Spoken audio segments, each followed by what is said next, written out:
ठीक है। और 10 मिनट बुला रहा हूँ।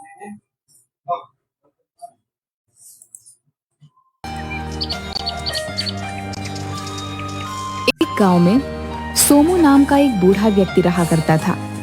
किसी जमाने में वह अपने गांव का मुखिया था, मगर अब गांव के लोग उसे मनहूस समझते थे। वह अपनी बूढ़ी पत्नी उर्मिला के साथ रहा करता था। आज भोजन को देखे हुए 3 दिन से ज्यादा हो गए। भूख की वजह से मेरा तो दम ही निकला जा रहा है। क्या हमें कभी भोजन जीवन में देखने को नहीं मिलेगा? तुम अच्छी तरह से जानती हो बिंदिया कि सारे गांव वाले मुझे मनहूस समझते हैं। मैं किसी के भी घर पर भोजन मांगने के लिए जाता हूँ तो सब मुझे धक्के देकर बाहर निकाल देते हैं। मैंने खुद 3 दिन से खाना नहीं खाया। तो फिर क्या करें? जहर खाकर आत्महत्या कर लें क्या? अफसोस की बात तो यह है बिंदिया कि हम दोनों के पास जहर खाने तक के लिए पैसे नहीं है। अचानक उर्मिला मुखिया से बातें करते करते बेहोश हो गई। होश में आओ उर्मिला, होश में आओ। मुखिया के झिझोड़ने पर उर्मिला को होश आ गया। जब मैं गांव का मुखिया था तब मैं किसी को भी भूखे पेट नहीं देख सकता था। मैंने अपना सारा धन निर्धन लोगों की मदद करने में लगा दिया, मगर आज जब मेरा बुरा समय आया तब कोई भी मेरी मदद करने के लिए तैयार नहीं। अरे मदद करना तो बहुत दूर की बात, कोई मुझे 2 वक्त की रोटी देने तक को तैयार नहीं। लेकिन तुम चिंता मत करो, तुम कुछ देर यहाँ पर आराम करो, मैं कहीं ना कहीं से इंतजाम करके लाता हूँ। इतना बोलकर मुखिया गांव के नए मुखिया बाबूलाल के घर पर चला गया। बाबूलाल उस समय अपने 10 वर्षीय पुत्र के साथ खेल रहा था। अरे अब इतनी रात को कौन आ गया? मैं तो मुखिया बनकर पछता रहा हूँ। सारे गांव वाले समझते हैं कि उन सब ने मुझे वोट देकर बहुत बड़ा एहसान कर दिया है। उन मूर्खों को इस बात का एहसास तक नहीं है कि उन्हें वोट देने से पहले मैंने उनकी कितनी सेवा की है। लाखों रुपए मैंने इन गांव वालों पर लुटा दिए। जिसे देखो मुंह उठाकर रात में मेरे दरवाजे पर मदद मांगने के लिए चला आता है।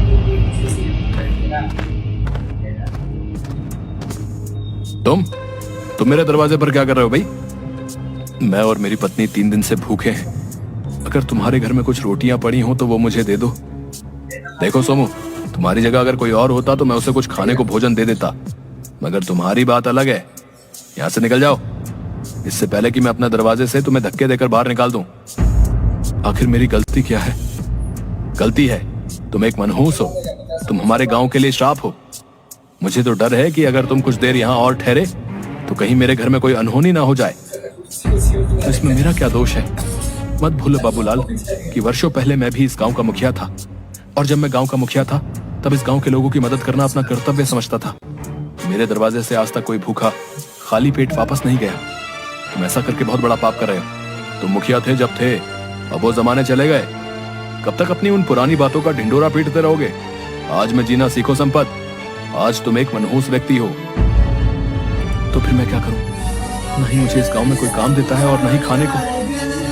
मेरे पास तुम्हारे लिए एक सुझाव है, तुम जाकर अपने आप को खत्म कर लो, क्योंकि अगर तुमने ऐसा नहीं किया तो कुछ दिन बाद गांव वाले तुम्हें लाठी डंडों से मार मार कर समाप्त कर देंगे। अचानक बाबूलाल के कानों में उसके 10 वर्षीय बेटे की चीख टकराई। वह दौड़ता हुआ अंदर पहुंचा। क्या हुआ बिल्लू को? पता नहीं जी, बिल्लू खेल रहा था। खेलते खेलते अचानक इसका पैर फिसल गया और ये गिर गया। देखो इसके सर से कितना खून बह रहा है। मैं जानता था कि ये मनहूस सोमू हमारे लिए कोई नई मुसीबत खड़ी कर देगा। इस मनहूस के कदम जब जब मेरे घर के दरवाजे पर पड़े हैं तब तब ऐसा ही अपशगुन हुआ है।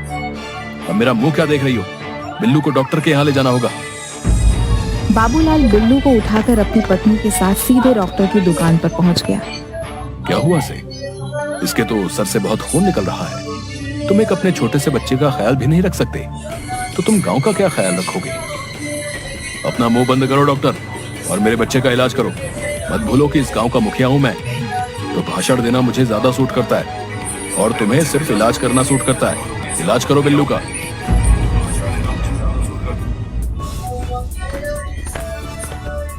सोमू, तुम मेरे पीछे हाथ धोकर क्यों पड़ गए हो?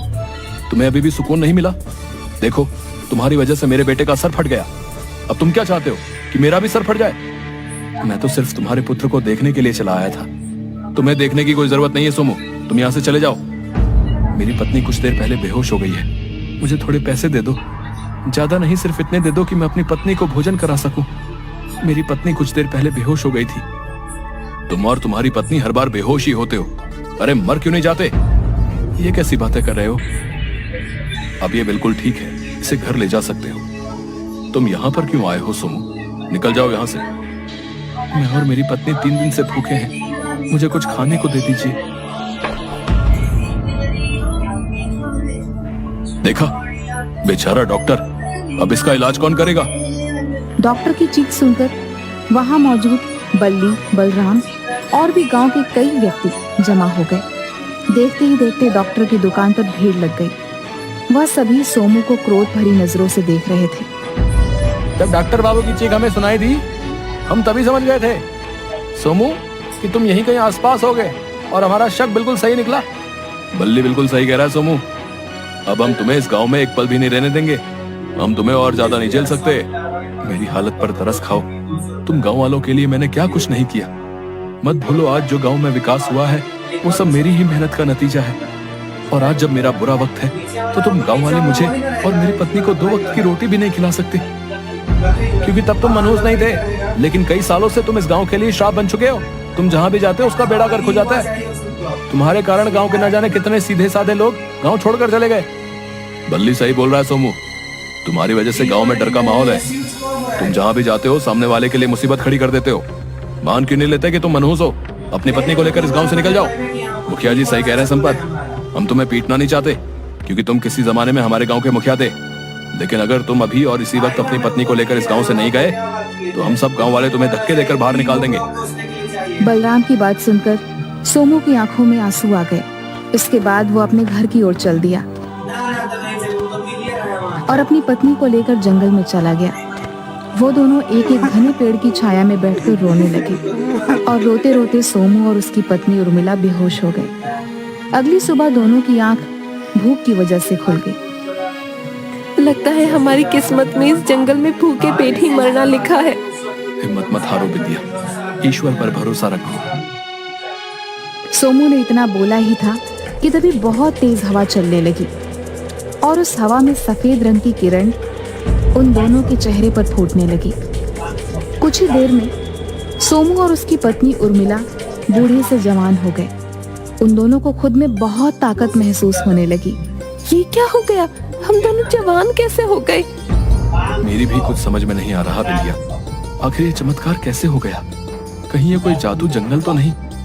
तभी उन दोनों के कंधों में जोर सा दर्द होने लगा और कुछ ही पलों में उनके दोनों के दोनों कंधों पर बड़े बड़े पंख निकल आए। ये क्या उर्मिला, हम दोनों के शरीर में तो पंख निकल आए।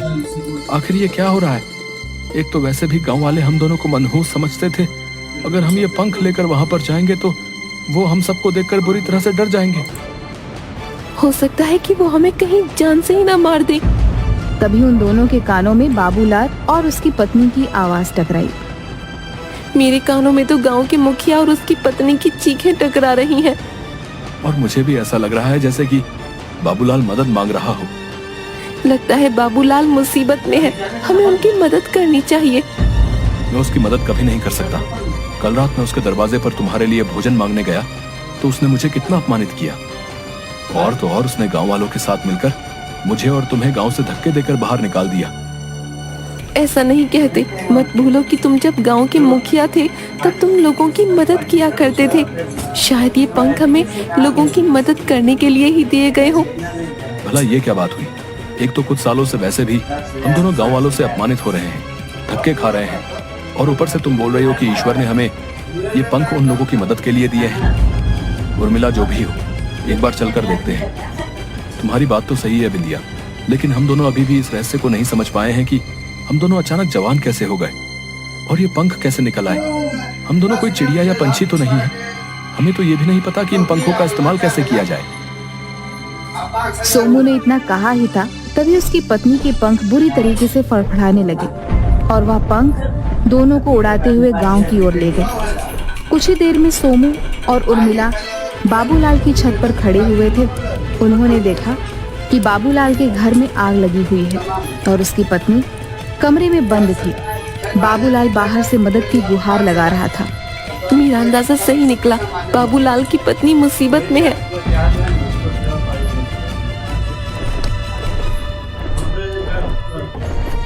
ये चमत्कार कैसे हो गया सोमू भैया? तुम तो बूढ़े थे, जवान कैसे हो गए? हाँ सोमू भैया, ये चमत्कार कैसे हुआ? ये चमत्कार कैसे हुआ हम दोनों को भी नहीं पता, लेकिन तुम सब ये क्यों नहीं सोचते कि तुमने हम दोनों पति पत्नी के साथ जानवरों से भी बदतर व्यवहार किया? हम दोनों पति पत्नी 3 दिन तक भूख प्यास से तड़पते रहे, मगर तुम में से किसी ने भी रोटी का एक टुकड़ा तक हम दोनों को खाने को नहीं दिया। इसके बावजूद भी जब भी तुम पर मुसीबत पड़ी तो मैंने और मेरी पत्नी ने मदद की। मुझे माफ कर दो सोमू, अब मुझे अपनी गलती का पछतावा हो रहा है। तुम बिल्कुल सही कह रहे हो, मैंने तुम्हें एक बार नहीं बल्कि पता नहीं कितनी बार अपमानित करके अपने घर के द्वार से धक्के देकर बाहर निकाला, और आज जब मेरी पत्नी आग में जल रही थी तो तुमने ही मेरी मदद की। हम सब गांव वालों को क्षमा कर दो। नहीं, मैं तुम सब गांव वालों को कभी क्षमा नहीं कर सकता, और तुम सबके बुरे व्यवहार को मैं कभी नहीं भूल सकता। तुम सब लोगों ने मुझे मनहूस मनहूस कहकर मेरी और मेरी पत्नी का बहुत अपमान किया है। अब मैं और मेरी पत्नी इस गांव में कभी नहीं आएंगे।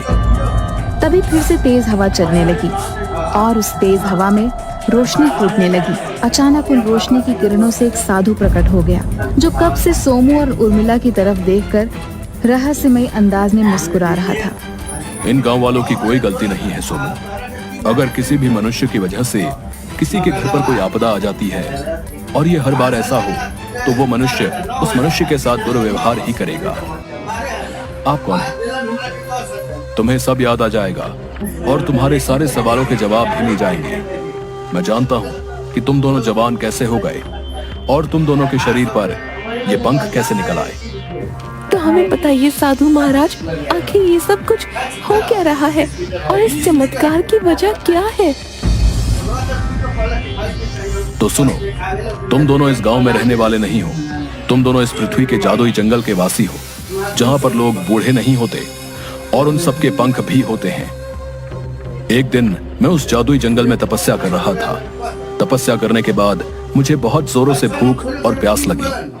तभी तुम दोनों उड़ते हुए उस जंगल में आ गए और वहां मौजूद एक जादुई तालाब में पानी पीने लगे और एक वृक्ष से मीठे फल खाने लगे। तुम दोनों उस जंगल के राजा और रानी थे। मैं तुम्हारी आज्ञा के बगैर उस तालाब में पानी नहीं पी सकता था और ना ही उस वृक्ष के मीठे फल खा सकता था। मैंने जब तुमसे खाने के लिए फल और पीने के लिए पानी मांगा तो तुमने मुझे अपमानित करके जंगल से निकल जाने के लिए कहा, और इसीलिए मैंने तुम्हें श्राप दे दिया और तुम दोनों साधारण मनुष्य बन गए। श्राप के कारण तुम दोनों को कुछ भी याद नहीं रहा और ना ही इन गांव वालों को कि तुम दोनों इस गांव के वासी नहीं हो। मैं तुम्हें एहसास दिलाना चाहता था कि भूख और प्यास क्या होती है, लेकिन जब मैंने देखा कि तुम दोनों साधारण मनुष्य बनकर भी आराम का जीवन व्यतीत कर रहे हो, इसलिए मैंने अपनी शक्ति से तुम्हें एक मनहूसियत का श्राप भी दे दिया। मनहूस होने की वजह से सारे गांव वाले तुम्हें अपमानित करने लगे और तुम भूखे और प्यास में रहने लगे। मेरे श्राप का तोड़ यही था कि इतना अपमानित होने के बावजूद भी अगर तुम अपनी हालत में बाबूलाल की मदद नहीं करते तो तुम कभी श्राप से मुक्त नहीं हो पाते और दोबारा साधारण मनुष्य बन जाते। इतना कहकर उस साधु ने अपना हाथ सोमू और उर्मिला के आगे कर दिया। साधु के हाथ में सफेद किरणें निकलने लगी, जो ठीक सोमू और उर्मिला के माथे पर टकराई। किरणें टकराते ही सोमू और उर्मिला को सब कुछ याद आ गया। हमें क्षमा कर दीजिए साधु महाराज, हमें सब याद आ गया। अब हम अपने जंगल में हराने वाले साधारण मनुष्य और साधु का ख्याल रखेंगे।